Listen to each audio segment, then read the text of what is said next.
नमस्कार, good morning, सुप्रभात, सत श्री अकाल। उम्मीद करता हूँ आप सब अच्छे होंगे और आपकी तैयारी अच्छी चल रही होगी। जैसा कि आपको पता है, अपन प्रतिदिन सुबह डेली करंट अफेयर की एक क्लास लगाते हैं जिसमें अपन उस दिन के करंट अफेयर को डिटेल एनालिसिस और स्टैटिक जीके के साथ कवर करते हैं। उसी कड़ी में आज है 28 नवंबर 2024 और 28 नवंबर का जो भी इंपॉर्टेंट करंट अफेयर है उसको अपन इस सेशन में कवर करने वाले हैं। मैं आपको हर बार कहता हूं, आप किसी भी गवर्नमेंट एग्जाम की तैयारी कर रहे हो, UPSC, CSC, state PCS, bank, railway, other किसी भी गवर्नमेंट एग्जाम की तैयारी कर रहे हो, प्रत्येक गवर्नमेंट एग्जाम की दृष्टि से ये क्लास रामबाण साबित होने वाली है, क्योंकि इस क्लास में से सिंगल क्वेश्चन करंट अफेयर में बाहर नहीं जाता है। ठीक है, तो सारे क्वेश्चन आपको देखने हैं। इस क्लास की डिटेल जो एनालिसिस है प्रत्येक क्वेश्चन की, उसकी पीडीएफ आपको लेनी है। पीडीएफ कहां पर मिलेगी इस क्लास के अंत में अपन उस पर भी चर्चा करेंगे। चलिए पहले आज के क्लास को शुरू कर लेते हैं। पहला क्वेश्चन क्या है, नाडा ने बजरंग पूनिया को कितने वर्ष के लिए सस्पेंड किया है। ठीक है, नाडा क्या है? नाडा एक संस्था है जो क्या करती है, डोप टेस्ट करती है। डोप टेस्ट क्या होता है? खिलाड़ियों के जो भी अगर कोई खिलाड़ी इंटरनेशनल मैच खेलता है तो उसका डोप टेस्ट किया जाता है। डोप टेस्ट में यह पता लगाया जाता है कि ये खिलाड़ी जिस टाइम प्रतियोगिता में भाग लेगा उस टाइम कोई नशीली चीज़ का उपयोग तो नहीं कर रहा है, कोई स्टेरॉइड का प्रयोग तो नहीं कर रहा है, किसी प्रकार की गलत चीज़ों का प्रयोग तो नहीं कर रहा है जल्दी से वेट गेन करने के लिए, बॉडी बढ़ाने के लिए या जल्दी से ताकत लाने के लिए। तो इसके लिए क्या करती है, नाडा डोप टेस्ट करती है। तो नाडा ने बजरंग पूनिया, कौन है, रेसलर है भारत के बजरंग पूनिया, आप जानते हो, उनको 4 वर्ष के लिए सस्पेंड कर दिया है। कितने वर्ष के लिए? 4 वर्ष के लिए सस्पेंड कर दिया है। ये जो मुद्दा है वो काफ़ी टाइम से खबरों में है। खबरों में क्यों है? 10 मार्च को जब राष्ट्रीय ट्रायल के दौरान डोपिंग परीक्षण के लिए बजरंग पूनिया को बुलाया गया तो वो गए नहीं थे। ठीक है, कब? 10 मार्च को। 10 मार्च की घटना आपको याद होगी। 10 मार्च को राष्ट्रीय ट्रायल चल रहे थे अपने भारत के। उस टाइम नाडा ने डोपिंग टेस्ट के लिए बजरंग पूनिया को बुलाया, बोला आप सैंपल दे के जाओ, हम आपका डोपिंग टेस्ट करेंगे।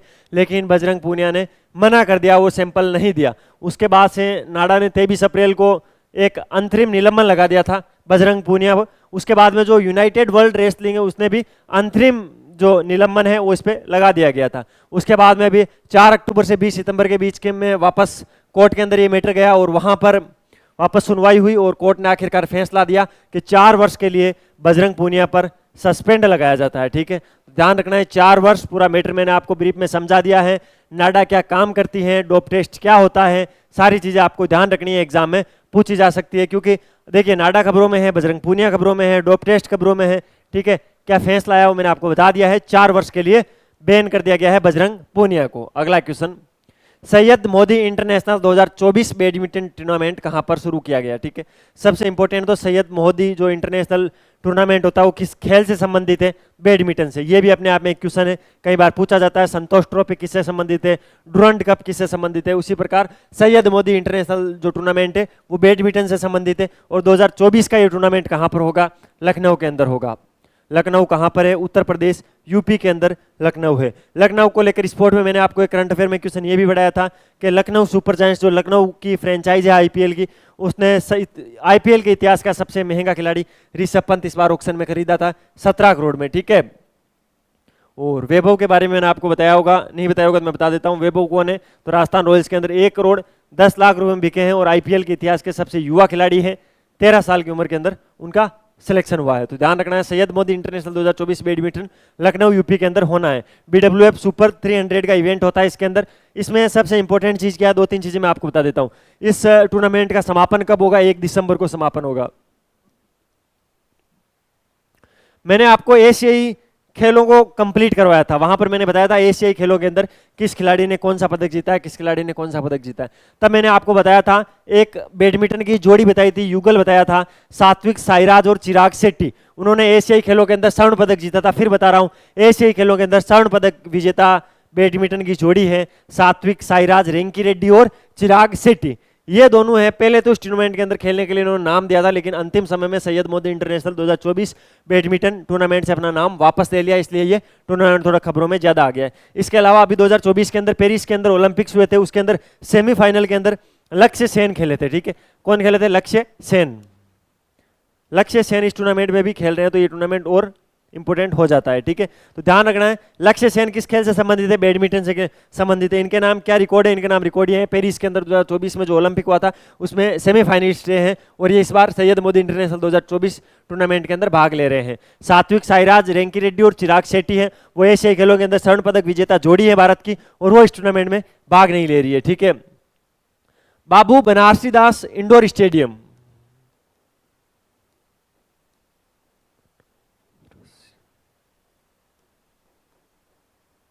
बाबू बनारसी दास इंडोर स्टेडियम के अंदर ये टूर्नामेंट होने जा रहा है। 1 दिसंबर को ये इसका अंतिम मैच होगा। तो ये सारी चीजें आपको अच्छे से याद रखनी है। लक्ष्य सेन के बारे में याद रखना, सात्विक साईराज रेंकी रेड्डी को याद रखना, चिराग शेट्टी को याद रखना, पेरिस 2024 ओलंपिक की सेमीफाइनलिस्ट लक्ष्य सेन को आप याद रख लेना, बाबू बनारसी दास इंडोर स्टेडियम को याद रखना, समापन 1 दिसंबर को होगा। ठीक है, तो ये सारी चीजें आपको ध्यान रखनी है। इंपॉर्टेंट तो यही है, क्वेश्चन ज्यादातर क्वेश्चन आने की संभावना यही रहेगी कि एज इट इज इसको पूछ लिया जाए। अगले क्वेश्चन पे चलते हैं।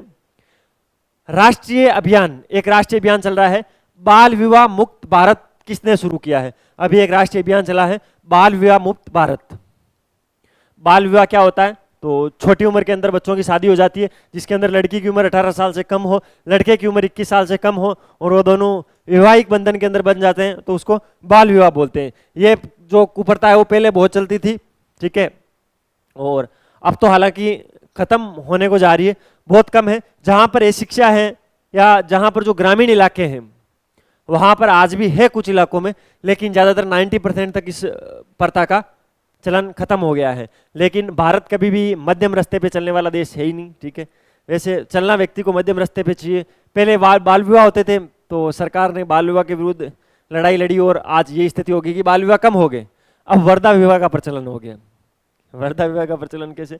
35-35, 40-40, 45-45 साल के शादी नहीं हो रही है, ठीक है, शादी कर नहीं रहे हैं, तो ये क्या है? ये वर्धा विवाह का प्रचलन हो गया है, ठीक है। इसके लिए भी सरकार को कानून बनाना पड़ेगा, ठीक है, तो ध्यान रखना है। पहले बाल विवाह था, अब वर्धा विवाह चल रहा है। मध्यम रास्ते की कोई बात नहीं हुई अभी तक।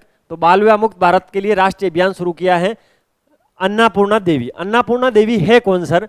तो महिला एवं बाल विकास मंत्री है भारत की। कौन है? महिला एवं बाल विकास मंत्री, भारत की महिला एवं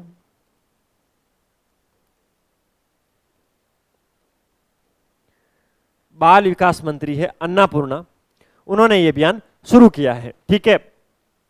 इस अभियान का मुख्य उद्देश्य क्या है? तो भारत में बाल विवाह को समाप्त करना।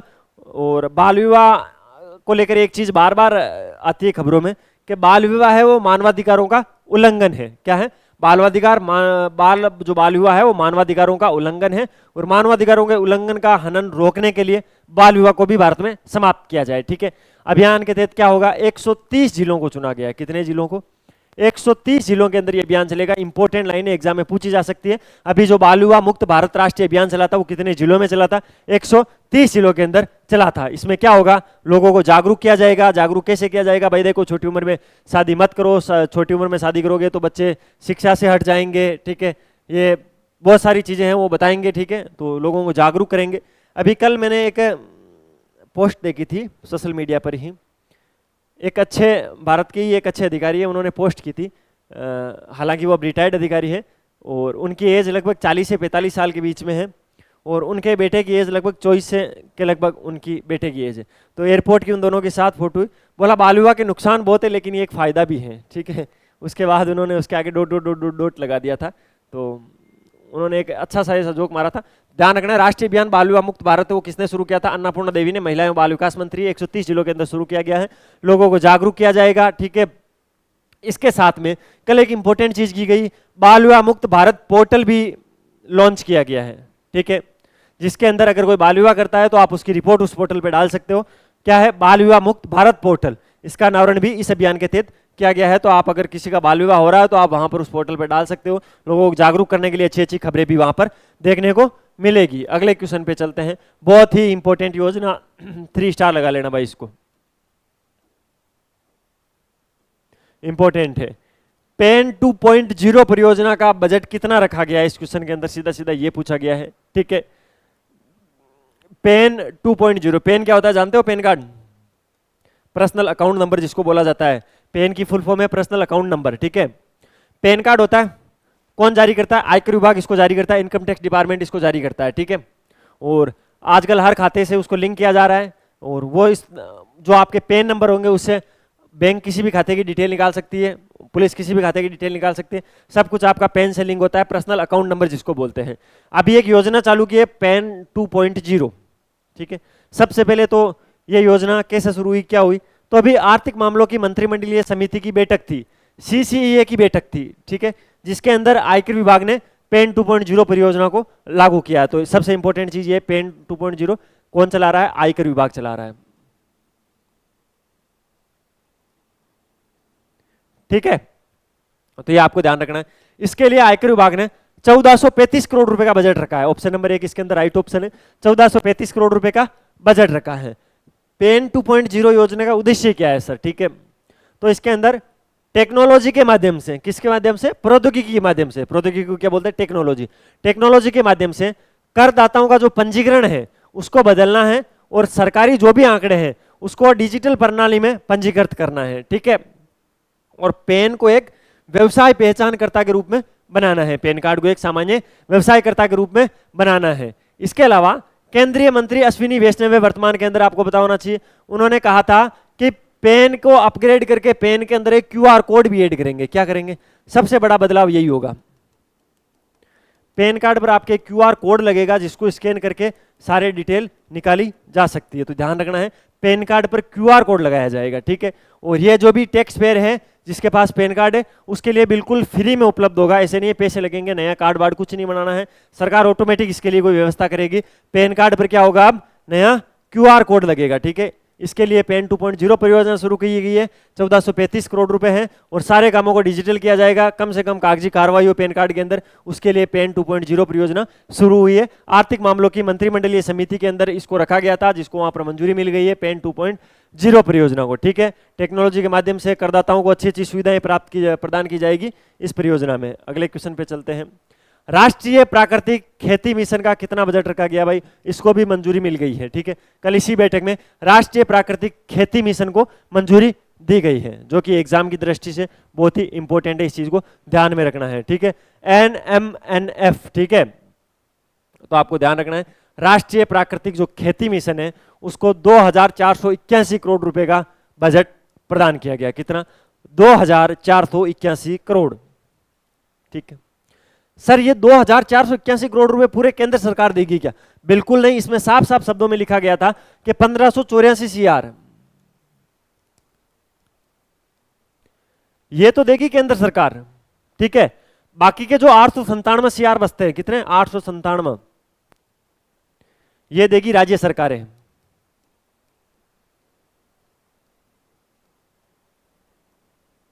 और ये देगी केंद्र सरकार। ये आंकड़ा याद रखना है आपको। ठीक है, टोटल बजट कितना रखा गया राष्ट्रीय प्राकृतिक खेती मिशन का? 2481 करोड़ रुपए, जिसमें से 1584 केंद्र देगी और 897 राज्य सरकार देगी। ठीक है, पूरे भारत के अंदर इसको लागू किया गया है इस मिशन को। ठीक है, इसके अंदर होगा क्या? रसायन मुक्त कृषि होगी, यानी बिना खाद बीज डाले आपको खेती करनी है भाई। ठीक है, जिसको पारिस्थितिकी के अंदर जगह मिले, प्रकृति सही हो, पारिस्थितिकी तंत्र सही हो, इन सब के लिए क्या करना होगा? रसायन मुक्त प्राकृतिक खेती करनी होगी।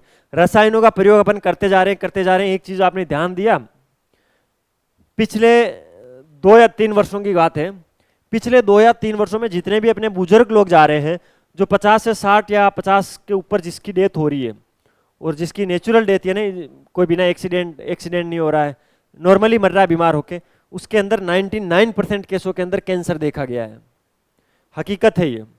गांव में तो क्या है, ऐसी सुविधा नहीं है, लोग चेक नहीं करवाते, मर जाते हैं ऐसे ही। शहरों के अंदर चेक करवाते हैं, इलाज नहीं हो पाता है, लीवर में हो गया, किडनी में हो गया, किडनी में, हर जगह है शरीर में। तो इसके लिए जिम्मेदार तो अपन ही है कहीं ना कहीं। यार आप खेतों के अंदर अपन जितनी भी फसल बोते हैं, व्यापारिक दृष्टि से बोते होंगे, उनको बेचना है अपन को, लेकिन फिर भी अपने एक छोटे से परिवार के लिए 3-4 सदस्यों के लिए अपन अलग से नहीं कर सकते, बिना खाद की खेती करते ही नहीं है, बिना रसायनों की खेती करते ही नहीं है। ठीक है, तो कहीं ना कहीं बहुत ही नुकसानदायक है, बहुत ही घातक है, और इसीलिए सही बोलते हैं आपकी सही एज 50 साल है, उससे ऊपर आपकी कोई एज नहीं है वर्तमान परिस्थितियों को देखा जाए तो। ठीक है, ये चीज होगी। 2 वर्षों के टारगेट डिसाइड किए गए हैं राष्ट्रीय प्राकृतिक खेती मिशन के। क्या है? 2 वर्षों के अंदर 15,000 क्लस्टर बनाए जाएंगे। कितने?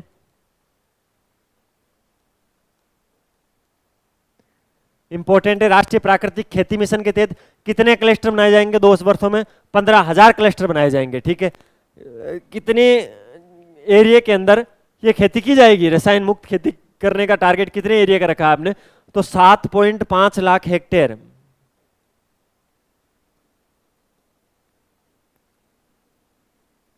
इंपॉर्टेंट है, ध्यान रखना है, 7.5 लाख हेक्टेयर के अंदर। अच्छा, उससे क्या होगा सर, 1 करोड़ किसानों को लाभ मिलेगा। कितने, 1 करोड़। 1 करोड़ किसानों को, 1 CR किसानों को लाभ मिलेगा, और जीवामृत और बीजामृत जैसी परतों का उनको परीक्षण दिया जाएगा। ठीक है, बीजों को कैसे स्टोर किया जाए, प्राकृतिक रूप से खेती कैसे की जाए, खादों का प्रयोग क्यों नहीं करना है, उनकी जगह क्या प्रयोग करना है, वो सारी चीजें। ठीक है, ध्यान रखना है।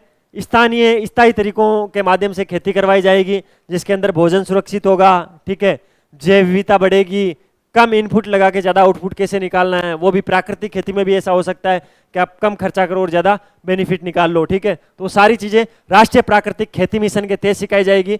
2481 करोड़ रुपए का बजट है, जिसमें से 1584 करोड़ रुपए केंद्र सरकार देगी, 897 करोड़ राज्य सरकारों पर भार पड़ेगा। 15,000 क्लस्टर बनाए जाएंगे आगामी 2 वर्षों के अंदर। 7.5 लाख हेक्टेयर भूमि को इसके अंदर लाभान्वित किया जाएगा, जिससे 1 करोड़ किसानों को लाभ मिलेगा। सारी चीज मैंने बता दी है। मोस्ट इंपोर्टेंट क्वेश्चन है राष्ट्रीय प्राकृतिक खेती मिशन, आपको ध्यान रखना है। अगले क्वेश्चन पे चलते हैं। अगला क्वेश्चन क्या है, कितने राज्यों में आपदा न्यूनीकरण और क्षमता निर्माण परियोजनाओं के लिए 1115 करोड़ रुपए आवंटित किए गए।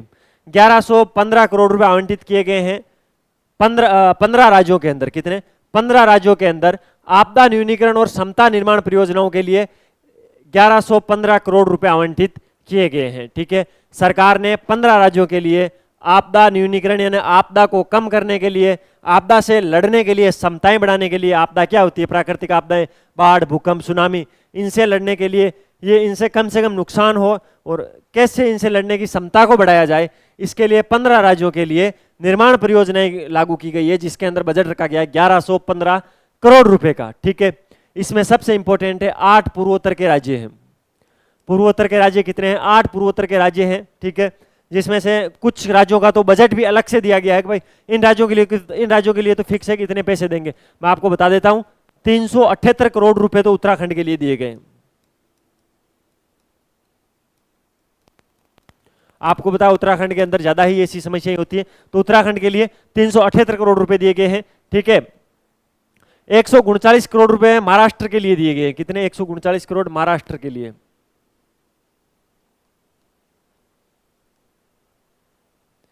ठीक है, इसके अलावा याद रख लेना क्या क्या है, 50-50 करोड़ रुपए तमिलनाडु और पश्चिम बंगाल के लिए है। 115 करोड़ रुपए का भी कोई डिवाइडेशन नहीं किया गया, उनको अतिरिक्त फंड के रूप में रखा गया। ये चीजें आपसे पूछे जाने की संभावना ना के बराबर है, तो इनके चक्कर में मत पड़ना, मैं तो सारी बता दूंगा। ठीक है, हिमाचल प्रदेश के लिए 139 करोड़ है, महाराष्ट्र के लिए 100 करोड़ है, कर्नाटक और केरल के लिए 72 करोड़ है, तमिलनाडु पश्चिम बंगाल के लिए 50-50 करोड़ है, 115 करोड़ अतिरिक्त है। ठीक है, टोटल बजट 1115 करोड़ रुपए 15 राज्यों के लिए आपदा न्यूनीकरण और क्षमता निर्माण परियोजना के लिए। सारी चीजें मैं आपको बता दूंगा, उससे कोई फर्क नहीं पड़ता है। लेकिन आप एक चीज ये जान लो कि ये डाटा है वो पूछे नहीं जाएंगे। मेरा तो फर्ज बनता है, क्योंकि यूपीएससी के अंदर फिर आप बोलोगे मेंस में क्वेश्चन आ गया, आरएस में आप बोलोगे मेंस में क्वेश्चन आ गया, सर क्या लिख के आए, ये लिख के आना। कितने राज्यों में आपदा न्यूनीकरण क्षमता निर्माण की परियोजनाओं को 1115 करोड़ रुपए आवंटित किए गए हैं, तो 15 राज्यों में लागू की गई है। ये इंपॉर्टेंट फैक्ट है, ध्यान रखना है। और इसके अंदर 8 पूर्वोत्तर के राज्य हैं। अगला क्वेश्चन, राष्ट्रीय अभियान नई चेतना 3.0 का उद्देश्य किससे संबंधित है। ठीक है, राष्ट्रीय अभियान है नई चेतना 3.0 और ये किससे संबंधित है, लिंग आधारित हिंसाओं से संबंधित है ये। ठीक है, लिंग आधारित जो हिंसाएं बढ़ रही है उसके लिए ये राष्ट्रीय अभियान चलाया गया था, नई चेतना 3.0। आपको एक पता होना चाहिए, कल मैंने आपको लिंग आधारित हिंसाओं के लिए कल ही एक नया अभियान शुरू हुआ था, कल मैंने आपको डिटेल में पढ़ाया था।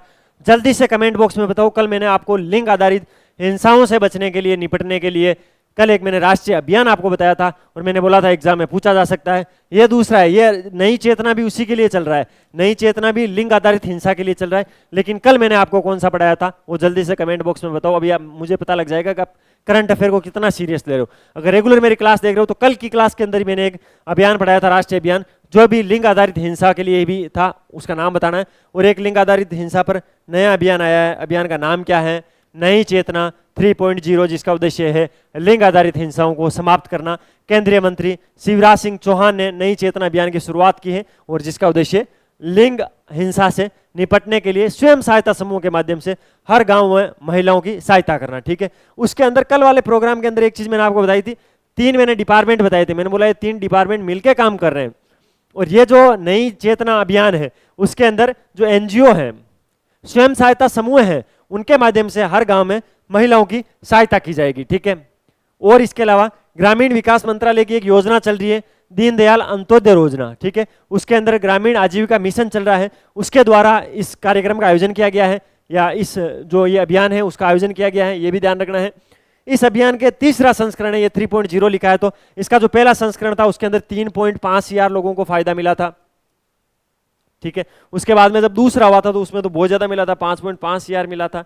और अब तीसरा है, तीसरे में देखते हैं नई चेतना 3.0 कितना काम करता है लिंग आधारित हिंसा के लिए, ये है। ठीक है,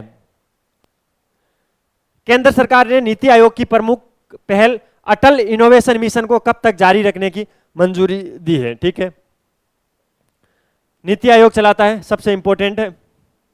नीति आयोग कब बनाता बताना भाई, मैंने 1 अक्टूबर की क्लास में आपको पढ़ाया था नीति आयोग, और बताओ मुझे तो एक डेट याद है ना कब क्या पढ़ाया था।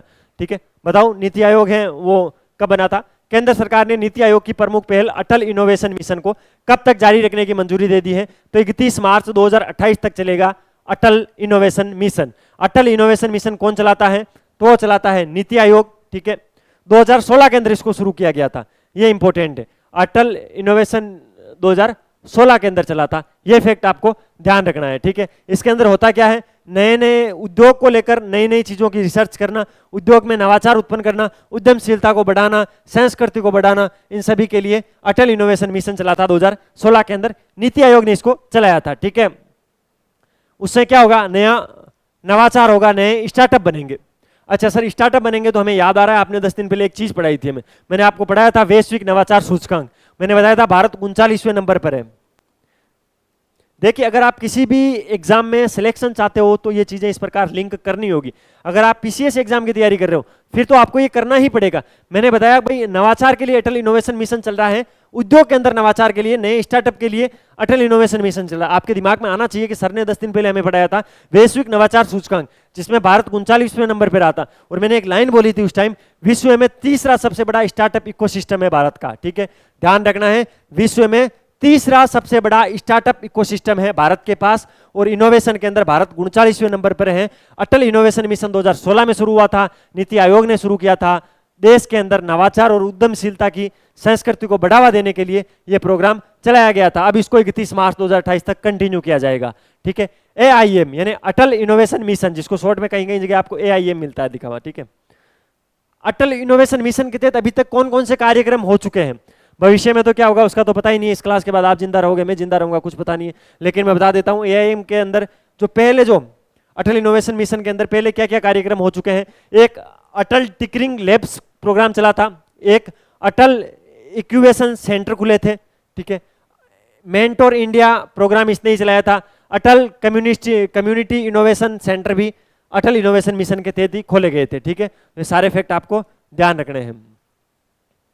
हाल ही में इसरो ने गगनयान मिशन के लिए किस देश की स्पेस एजेंसी के साथ समझौता किया है। ISRO, Indian space research organisation. ठीक है, सारा स्टैटिस्टिक्स इसके बारे में मैंने एक दिन क्लास में पढ़ा दिया था। बार बार आप चाहते हो वही वो रिपीट कराऊं तो नई चीजें का पढ़ाऊंगा भाई। देख लो, इसरो ने गगनयान मिशन है उसके लिए ऑस्ट्रेलिया की स्पेस एजेंसी के साथ समझौता किया है।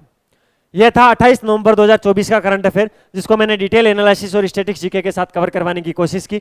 अगर आपको वीडियो की क्वालिटी, कंटेंट की क्वालिटी और मेरी मेहनत अच्छी लग रही है तो लाल वाला बटन दबाकर चैनल को सब्सक्राइब करना, बेल वाला आइकन जरूर प्रेस करना, अपने दोस्तों के साथ शेयर करना, एक अच्छा सा कमेंट करना जिससे मुझे अच्छा लगेगा और कल मैं और अच्छा कंटेंट लाऊंगा आपके लिए। इस क्लास की पीडीएफ ले लेना। पीडीएफ कहां पर मिलेगी, इस वीडियो के डिस्क्रिप्शन में एक टेलीग्राम चैनल की लिंक दे रहा हूं, वहां से आप इस क्लास की पीडीएफ को ले सकते हो। वहां पर आपको मंथली पीडीएफ मिलेगी, डेली पीडीएफ नहीं मिलेगी। डेली पीडीएफ के लिए क्या करना होगा, ये नंबर है 9887809083। आप इस पे मैसेज कर देना कि सर आपकी जो डेली इंडिया करंट अफेयर की क्लास होती है उसकी पीडीएफ चाहिए, और हम डेली मैसेज नहीं करेंगे, आपको एक बार में भेज देना, फ्री ऑफ कॉस्ट है, कोई चार्ज नहीं लगेगा। वो आपको एक ब्रॉडकास्ट चैनल के अंदर ऐड करेंगे, वहां पर आपके नंबर भी किसी को शो नहीं होंगे, और वहां पर डेली आपको free of cost daily current affair की पीडीएफ मिल जाएगी। ये हमारी वेबसाइट है, इसको जरूर चेकआउट करना। ये इंस्टाग्राम हैंडल है infusion/notes के नाम से। मिलते हैं कल फिर नए सेशन के साथ, तब तक अपनी तैयारी जारी रखो, अपने स्वास्थ्य का ध्यान रखो। टेक केयर, जय हिंद।